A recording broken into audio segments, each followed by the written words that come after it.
Good morning, one and all. Welcome to the main object big book study of Alcoholics Anonymous. I am an alcoholic. My name is David. It is an honor, pleasure to see all of you this morning. And could we start the meeting with the reading of the AA preamble? And Donna C., would you be so kind as to read the AA preamble for us? I'll put it up on our screen. Sure. Thank you, David. This is the AA preamble.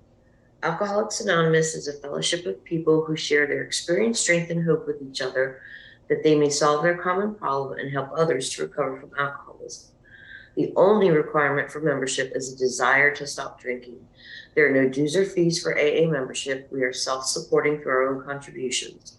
AA is not allied with any sect, denomination, politics, organization, or institution, does not wish to engage in any controversy, neither endorses nor opposes any causes.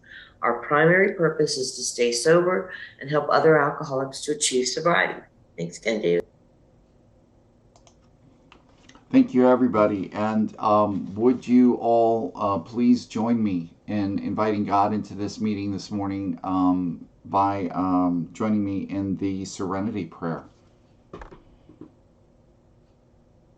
God, grant me the serenity to accept the things I cannot change, the courage to change the things I can, and the wisdom to know the difference. So once again, welcome to the main object big book study of Alcoholics Anonymous. This is a line-by-line study of the roughly first 164 pages of our primary text, the big book of Alcoholics Anonymous. And what we do to help us both understand the text and to, most importantly, share it with other people is we break the text down, or we categorize it into 5 broad categories, and I'm going to put that on your screen. And those categories, and you'll notice a slight change, and this doesn't change anything we've done or are going to do, but it just helps broaden it a little bit. We have questions. It used to just say directions, but now it says directions and explanations, because I found it was, at some points, it was more an explanation than a direct piece of direction.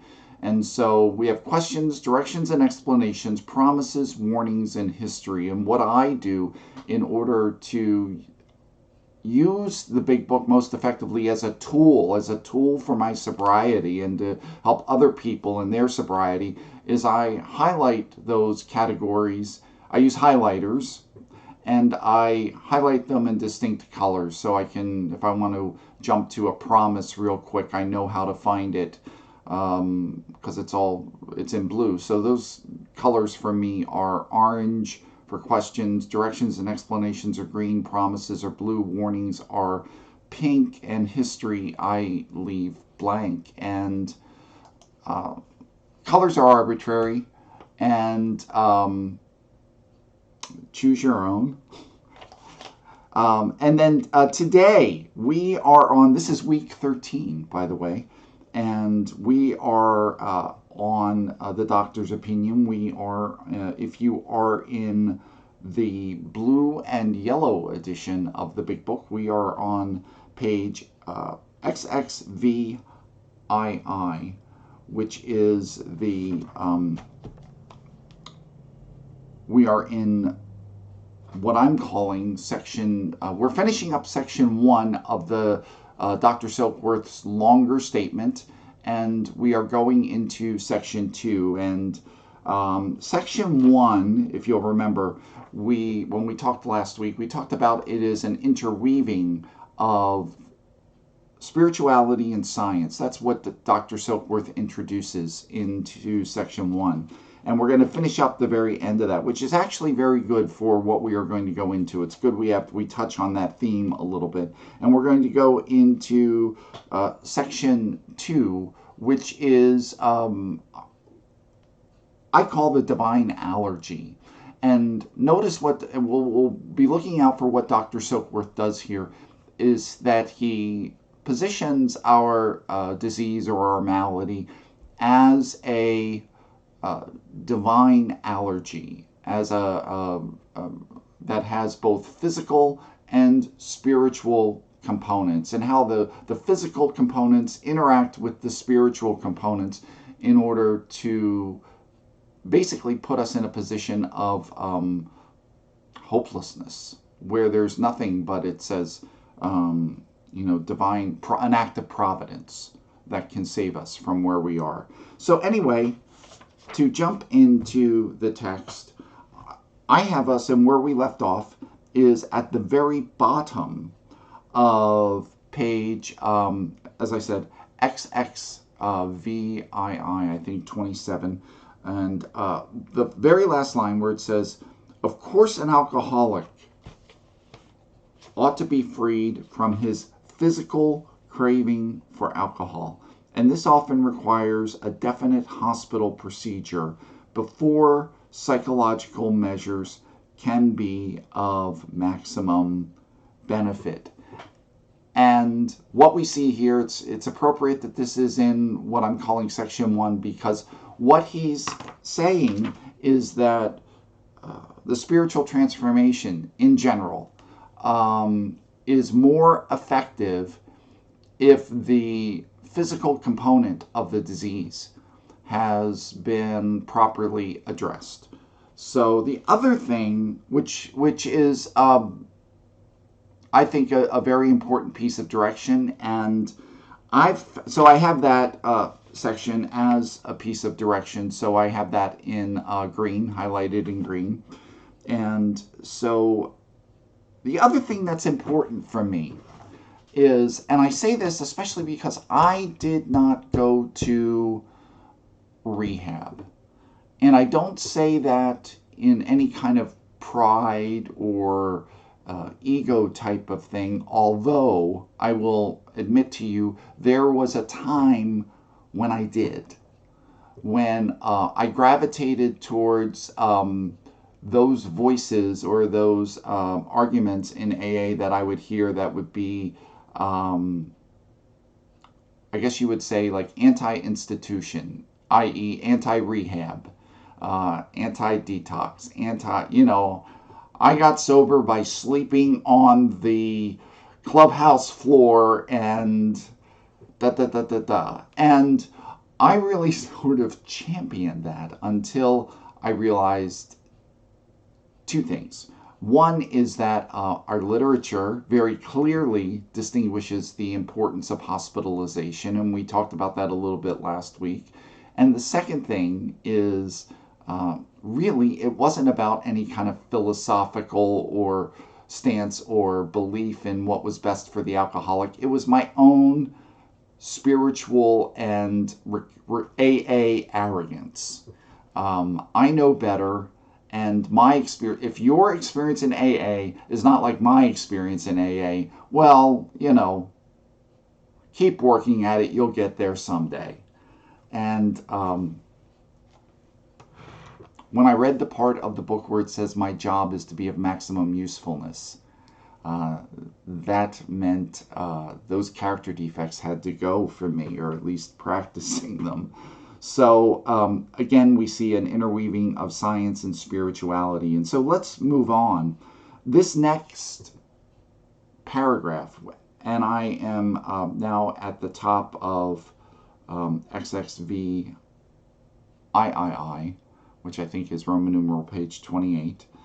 This next paragraph, the entire paragraph, I have highlighted in pink as a warning, although it has, you could say, and again, when I say warning, direction, explanation, it is my own judgment call. So if you feel otherwise, or if that really doesn't sit right with you, or you rather highlighted something else, please go do so, because it's most important that you be comfortable and at home with how you understand the text. So I'm just going to start into this paragraph. We believe, and so suggested a few years ago, that the action of alcohol on these chronic alcoholics is a manifestation of an allergy. And I think we've been pretty clear as to what that is about and where it's coming from. Dr. Silkworth goes on that the phenomenon of craving is limited to this class and never occurs in the average temperate drinker. I think that's an important piece right there because it distinguishes first what makes me an alcoholic. It's not because I drank a lot. It's because when I drank, I activated an allergy. And as we've spoken about before, an allergy doesn't just mean I break out in hives or I sneeze or I have some kind of inflammation response. What our founders pointed out is that part of the allergy is the phenomenon of craving that emerges when I take even a drop of alcohol. And what the point that he's making in this sentence is that phenomenon of craving, and he mentions it, that the phenomenon is limited to this class and never occurs in the average temperate drinker. So when someone says, I don't understand why you just can't stop after 2, it makes perfect sense to me that that person would say that because they're probably not an alcoholic, which means they have no conception of the physical, mental, spiritual, psychological juggernaut of craving that hits someone like me when I take alcohol into my body. I hope that makes sense to everybody. So, David, can I yes, ask a question? go right ahead, Robbie. Can you give us the definition of juggernaut?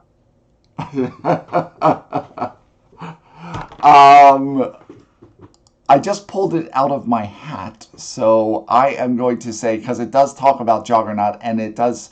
I just think of the ocean liner that is. So I will look it up, Robbie. I promise you, I will, because I have some other things that I defined today, but I didn't think to define juggernaut. Do you have an explanation, or do you have a definition you'd like to share? Nope, that's why I was asking the professor. Okay, thank you. I'm going to read on. These allergic types can never safely use alcohol in any form at all. That is a key. It's a key warning. I guess you could say it's also. I don't have it double highlighted as a piece of direction, but it could be. You could think of it as a piece of direction because what it tells me is things, and I don't say this with any judgment or superiority, but things such as near beer.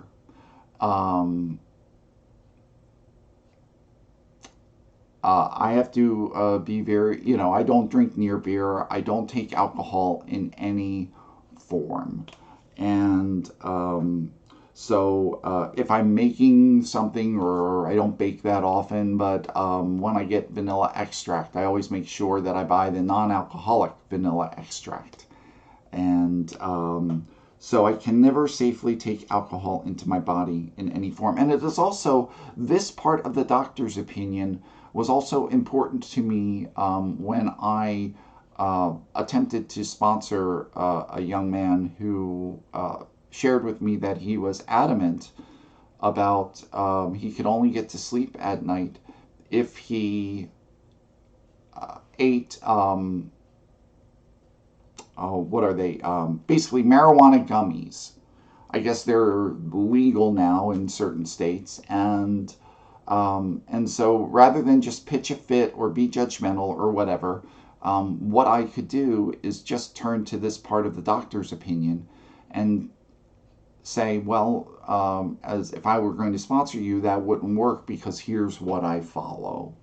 And so that was helpful for me to be able to respond to that because it's based in what the doctor is saying, and I did not have to engage in any of my AA arrogance that I have at times done over the years. So these allergic types can never safely use alcohol in any form at all. And once having formed the habit and found they cannot break it, once having lost their self-confidence, their reliance upon things human, their problems pile up on them and become astonishingly difficult to solve. Notice what Dr. Silkworth is doing here, because he starts out talking about a physical phenomenon, but he quickly moves into the tentacles of my disease. What he's talking about are the tentacles of my disease that reach into not just my psychological state, but my social experience. Once having formed the habit, that craving, that habit, that cycle that keeps me going back time and time again, they find they cannot break it. But notice where it goes here. Once having lost their confidence, meaning that as I start to get caught up in that cycle, life starts to get difficult. See, I got part of what fueled that cycle for me was the underlying belief that not only was I a good person, I was better than most. I was sharper than most. I was more astute, more able to navigate the challenges of life. I had that, I guess you would call it the arrogance of youth. Bill talks about that a little bit. And, but as I continued to drink, that confidence started to erode. And how I know that that confidence eroded, I can look in my history, because that is when my arrogance and cynicism got even more pointed. Like I overcompensated. As I felt worse, I tried to project better. I don't know if anybody else can relate to that or not. I see a hand. Yeah, Rich. I just can't believe that whole paragraph just summed up my whole life. Thanks. I just wanted to share that. I mean, that was me. You know, once it got a hold of me, boom, and just slowly took everything away from me. You know, I always like to say that one of the first meetings I ever went to, I heard this one phrase that stuck with me forever. Gave me wings to fly, and then it took away the sky. Thank you, Rich. Once having lost their self-confidence, their reliance upon things human. Notice that progression, because I lose my self-confidence. I lose faith in myself. Then I lose faith in the world. And I get resentment against the world. I get resentment against myself. I get resentment against the world, institutions, other people. And when I do that, where it takes me is into the last part of this sentence. Their problems pile up on them and become astonishingly difficult to solve. And I didn't realize what that meant when I first read it, when I was a new member of Alcoholics Anonymous. But today I realize that the success that I have in my life is not the fact that I have confidence in myself. The success that I have, if any, in my life, or the comfort or the sense of well-being that I have in my life, is because of the effective, productive relationships that I have in my life. First and foremost, of course, my relationship with a higher power. But through the steps, I've been able to heal or put back together what this sentence talks about unraveling. Meaning, I first lose my confidence in myself, then I lose my confidence in things human, then my problems pile up. Well, AA teaches me to begin to solve my problems. I start to gain, especially through the inventory and amends process, I start to gain confidence in the world, in my higher power working in the world. And then I start to gain confidence in myself, appropriate confidence. And the other thing that I think is important is, and we'll get into that as we go along, it's also a matter of not being at odds with the institution of drinking or people that drink as well, because that is part of what reliance upon things human. Obviously, I don't rely on them, but it's part of being at home in the world. Yes, Robbie, go right ahead. And David, hi, good morning, everybody. I'm Robbie. I'm an alcoholic. And David, one of the things I wanted to talk about, when you talked about losing confidence, I relate a lot of things to sports. And like when a quarterback on a football team loses his confidence, you'll just see it. You'll see it in his passes. You'll just see it in his production. And a lot of times what the coaches will do, and you'll hear the announcers saying it, oh, they got to start giving them some easy drop-off passes so he can gain his confidence back. They got to, let him give the ball to the running back to get his confidence back. And so it's the same thing with me in AA, David. When I'm with a new guy, right? Or even for myself, like my sponsor would tell me, raise your hand in a meeting, Robbie. But I don't have nothing to say, sponsor. I didn't ask you. I didn't. Just do it and just start, right? You'll gain your confidence by doing that. Just go to a meeting when you don't want to go to, Robbie, right? And then before you know it, when I started doing these little things, right, David, that you were talking about, then all of a sudden my confidence in the fact that, I can do this too, started to happen. Just like with a quarterback on a football team, then all of a sudden he's ready to do the rest of the plays. And what happens? He gets his confidence back and he's back to his old self. So we can lose our confidence, especially like you just said, in our crazy drinking. So I really related to that. Thanks, David. Thank you, Robbie. Okay. And so I think everybody can relate to the fact that we lose confidence in ourselves. We lose confidence in the world. Our problems become astonishingly difficult to solve. So we've spent all this time in our head. Think about where we are at this point in our life. We may or may not have been to AA at this point. Most of us probably not. But we've spent all this time, long before I ever came to AA, I spent a lot of time in my head. David, what's wrong with you? Why can't you get it together? Why can't you handle this? Why can't you? You've got to have willpower. All of this stuff. And I'm saying this because look where the text, or Dr. Silkworth, I should say, takes us next. I think in terms of helping other people, one of the most important paragraphs in the text. The first sentence I have double highlighted as both a warning and a piece of direction.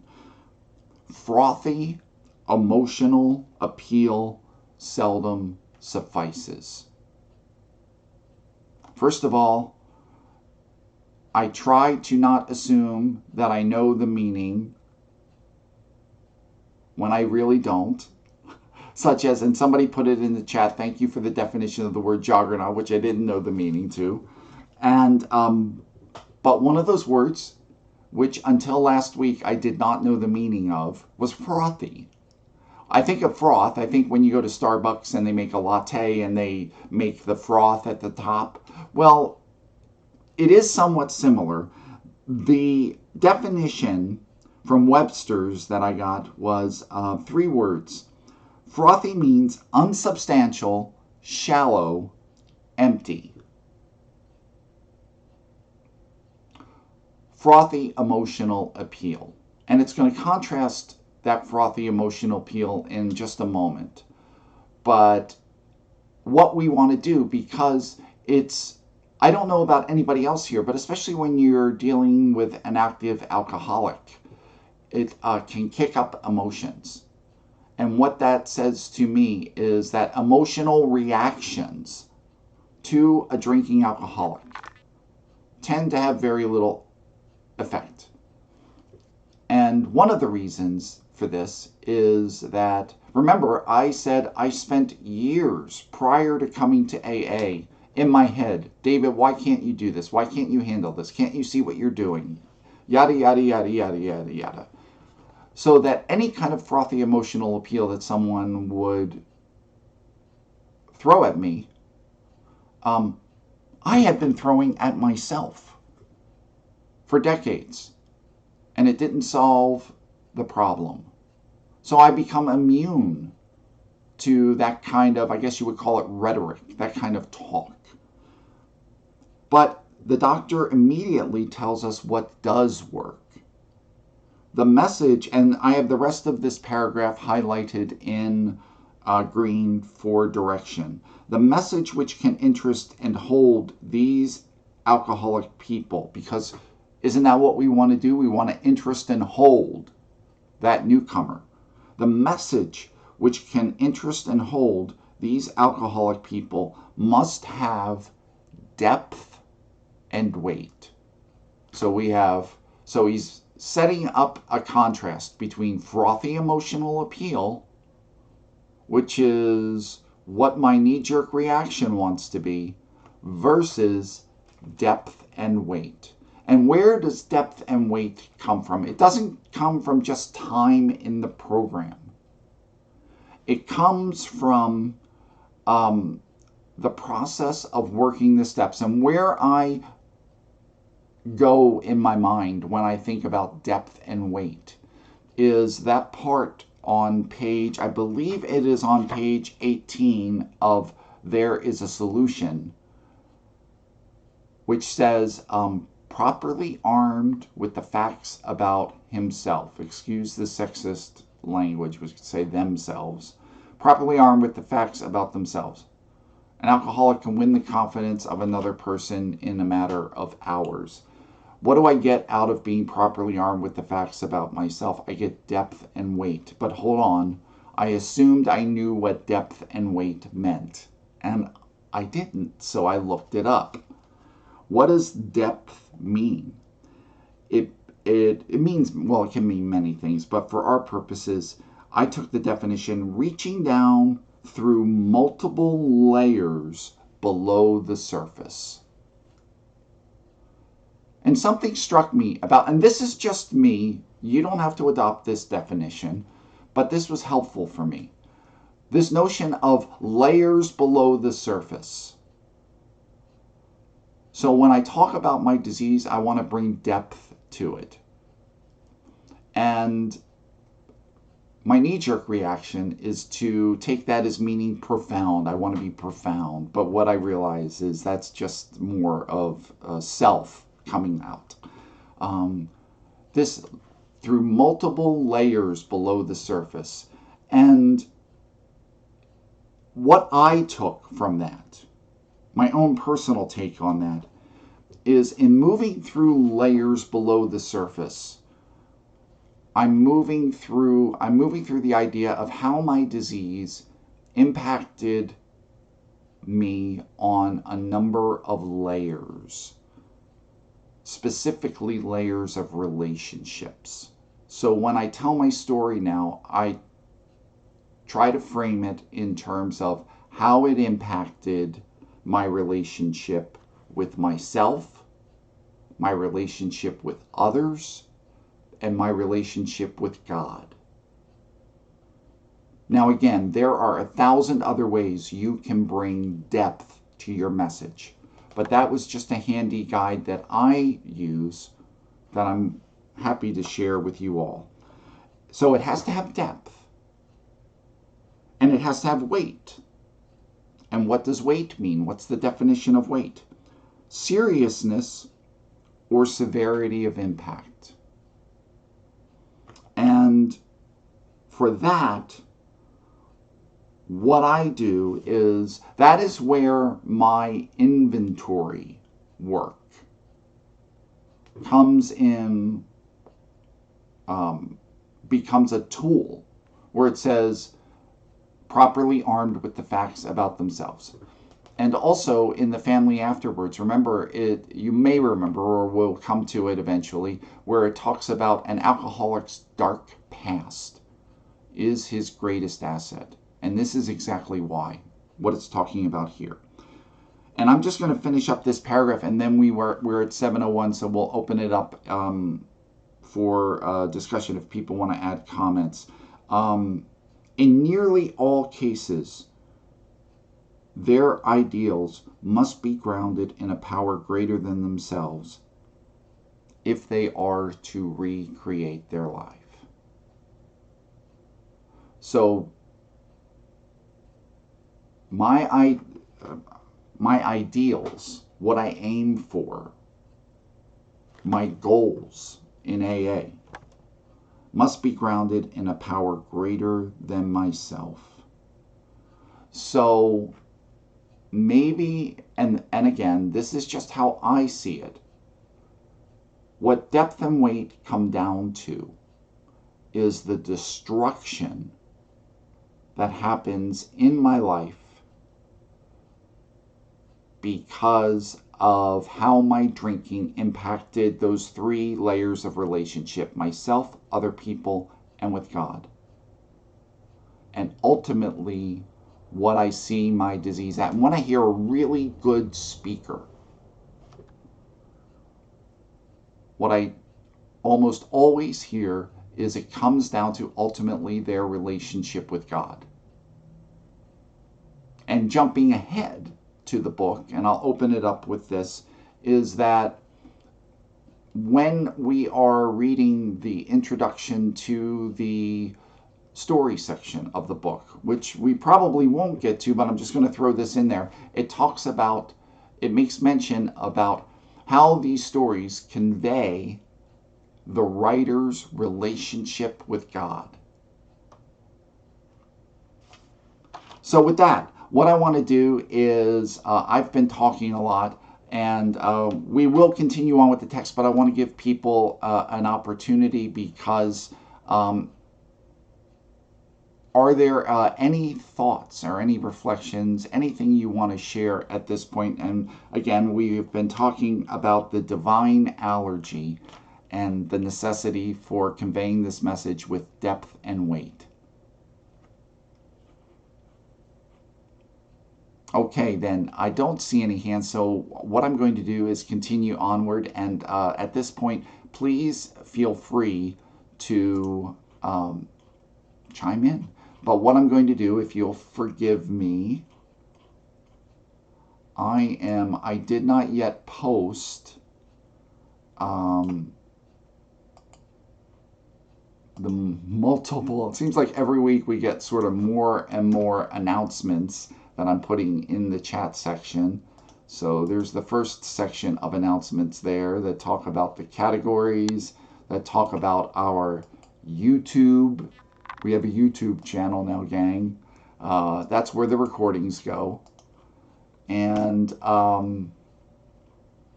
the reminder message, all of that. I'm not going to go into that right now, but you can check that out if you want. It's in the chat. The next section, the next paragraph, most of it I have as the first sentence or two, I have as a warning, highlighted in pink. This is Dr. Silkworth sort of countering any arguments right here.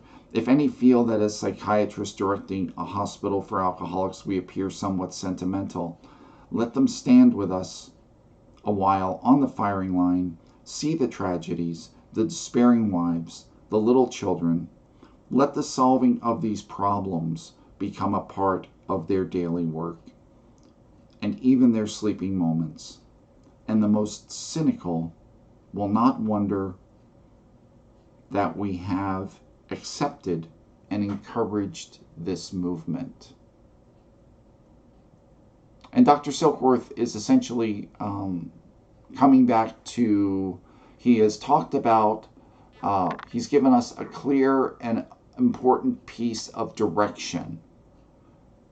And what he's doing after that piece of direction is he's coming back and revalidating the impact and effectiveness of our program. And what he is saying is that notion of, and remember what he told Bill that helped Bill be more effective. Bill was preaching at people about his spiritual experience, and he said, stop preaching at them, Bill. Hit them with the hard facts. Hit them with depth and weight. And he's revalidating that whole process. And what he's saying is, I got to tell you, gang, I deal with this stuff every day. I'm on the firing line, and I haven't seen anything as effective as the program I'm just describing to you. And then this next sentence, I guess the second sentence in this paragraph, I have double highlighted as both a promise and direction. We feel after many years of experience that we have found nothing which has contributed more to the rehabilitation of these men than the altruistic movement now growing up among them.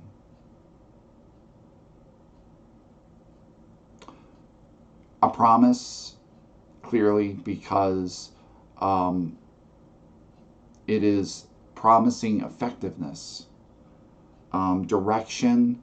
I will tell you why I highlighted this as direction also. It's because of one word in here, and that is altruistic. And why I highlighted that is that one word, altruistic, and that means done or something focused on the benefit of others. That one word, altruistic,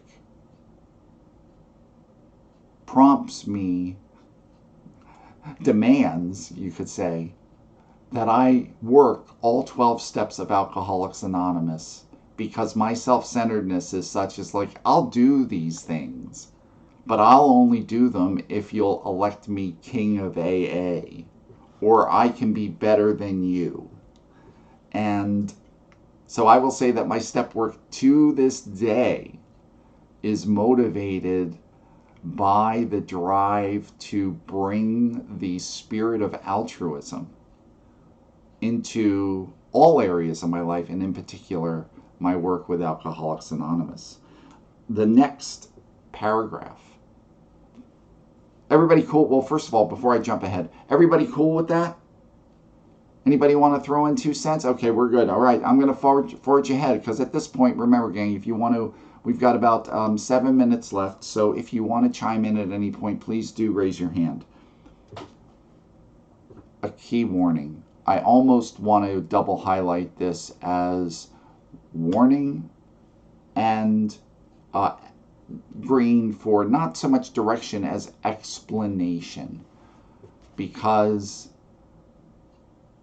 with this next paragraph, Dr. Silkworth pulls back the covers on the nature of what our disease is and how it operates in our life. And he starts it with one of what I jokingly say is one of the greatest understatements in all of AA. And that is, men and women drink essentially because they like the effect produced by alcohol. Well, yeah, I mean, I liked it for sure. But joking aside, it talks about what happens as a result of that desire, the desire for the feeling, that buzz that I got after a few drinks.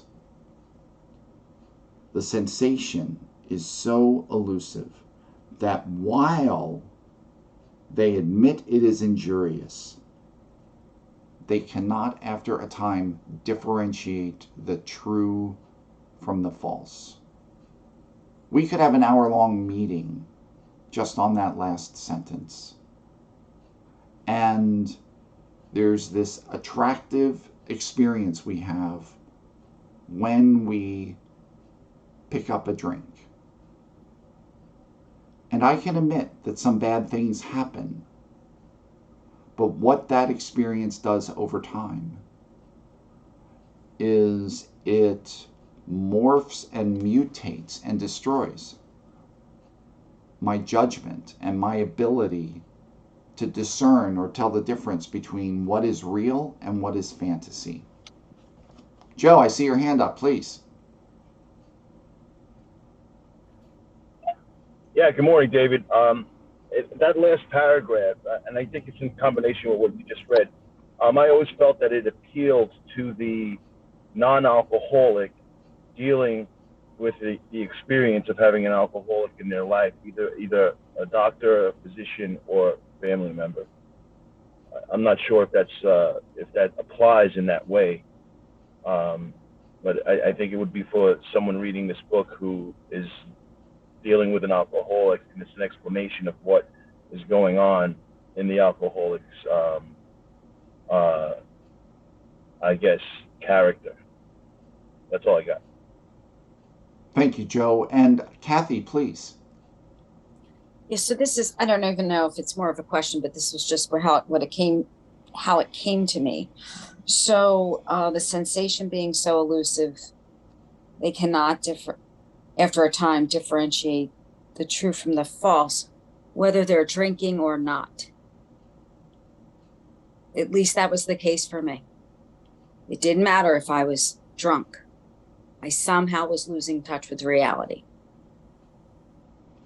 Kathy, I'm going to jump on that because that is absolutely right. That has absolutely been, I can share my experience, and I've heard a number of alcoholics also share that experience, is I work the steps today,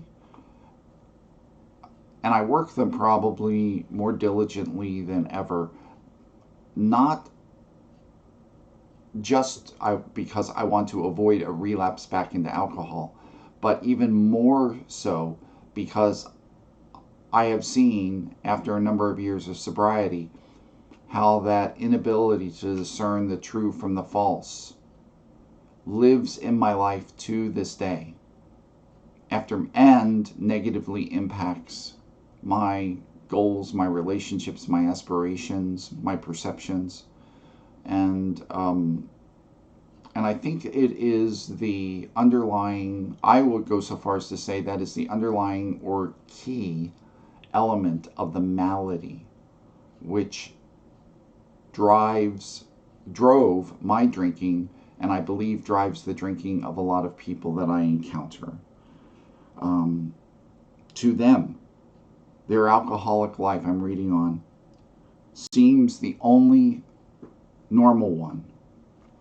They are restless, irritable, and discontented. I'm going to pause right there for a second. Why am I restless, irritable, and discontented? Let's jump back to the top of the page. Because I have lost my self-confidence, my reliance upon things human. So life starts to overwhelm me.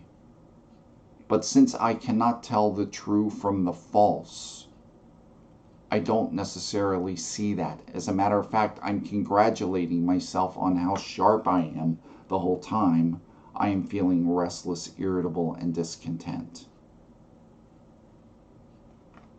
They are restless, irritable, and discontented unless they can again experience the sense of ease and comfort which comes at once by taking a few drinks which they see others taking with impunity. Impunity means without consequence. And with that, well, let me just finish up the paragraph here. After they have succumbed to the desire again, as so many do, and the phenomenon of craving develops, they pass through the well-known stages of a spree, emerging remorseful with a firm resolution to not drink again. This is all warning from me, except for the last part, the last two lines, which I have warning and direction. This is repeated over and over again. And unless, this next part is direction and warning. And unless the person can experience an entire psychic change, there is little hope of his recovery. I'm just going to summarize, and I think what we'll do when we start next week is we'll start back on these last couple sentences because there's so much here. There's so much meat in these sentences. But what he's talking about is a chain reaction, a cycle that I cannot control. Like, once I get on the roller coaster and it starts to ratchet up the incline, it's all over until it's over, until like the roller coaster says it's over, not me. And I am in that cycle because of the things we described on the previous page. I am in that cycle for life or until death unless I can experience an entire psychic change. And with that, why don't we do this? I'm just going to, we are at 7:16. So any final comments, any closing thoughts, anything anybody wants to share before we bring the meeting to a close? Okay, I want to thank everybody for being here today and allowing me to share this with you. We will pick up next week at the top of the page, the sense of ease and comfort. We'll start there. And I want to thank you all for another wonderful meeting. And if I may, I'd like to invite you to everybody to unmute and join me in closing out the meeting with the Lord's Prayer. But first, I'm going to say, if you're just getting started and you're in the mood for a little bit more meeting this morning, come on over and join us at Good Morning Avalon, where you will find a number of us this morning and talking about promises from the Big Book. And with that, Our Father, who art in heaven, hallowed be thy name. Thy kingdom come, thy will be done, on earth as it is in heaven. Give us this day Give us this day our daily bread, and forgive us our trespasses, as we forgive those who trespass against us. And lead us not into temptation, but deliver us from evil. For thine is the kingdom, the kingdom, the power, and the glory, forever and ever. Amen. Amen.